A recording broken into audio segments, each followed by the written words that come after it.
Gala menyodatikan dalam rahan dalam fikih, yaitu yang merupakan fikih itu adalah masalah syariat. Berarti galanya adalah sebagai boroh, menyodatikan dari rahan. Makna sebagai boroh jaminan utang. Utang hanya syarat, kecuali yang jid syarat puduk boroh ataupun puduk kapil orang tanggung tamen. Ini dua poh yang jid syarat utang. Kata utang yang jid syarat dua poh. Yang pertama puduk boroh, yang kedua puduk penjamin. Benar penjamin itu lebih utang kero. Nyejid di utang kero dengan syarat penjamin bulan. Yang utang kero dengan syarat jaminan bulan. Jadi nyan menyogala arti jaminan.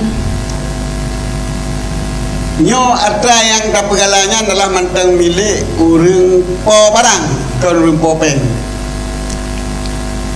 Bila tanah nyo dalam kekuasaan urang po tanah. Di urang nyan mantang gonyan gemat untuk sahab pulau sebagai jaminan mantang. Jadi dalam keluarganya bila hae pulang peng tu pulau tanahnya naik peng. Adapun hasil tanah kita urang po tanah. Anak kecok di urang popeng.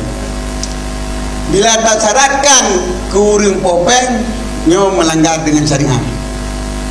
Kangkeun gala dalam bahasa Acehnya kegelirahan. Kucit galanya sebagai adalah bungong peng. Jadi hasil tanahnya sebagai bungong peng. Jadi kita mau ngelabibah. Jadi gala punya makna cok hasil kurang popeng adalah galanya hanai teman syariat. Dalam syariat kepunang galanya adalah pak riba. Cuma menyocok hasil kurang popeng di urang popeng sebagai jaminan utang oleh hai kebayar blok tanahnya. Nyo adalah gabanya balan kurang galanya teman dalam bab arahan dalam riba.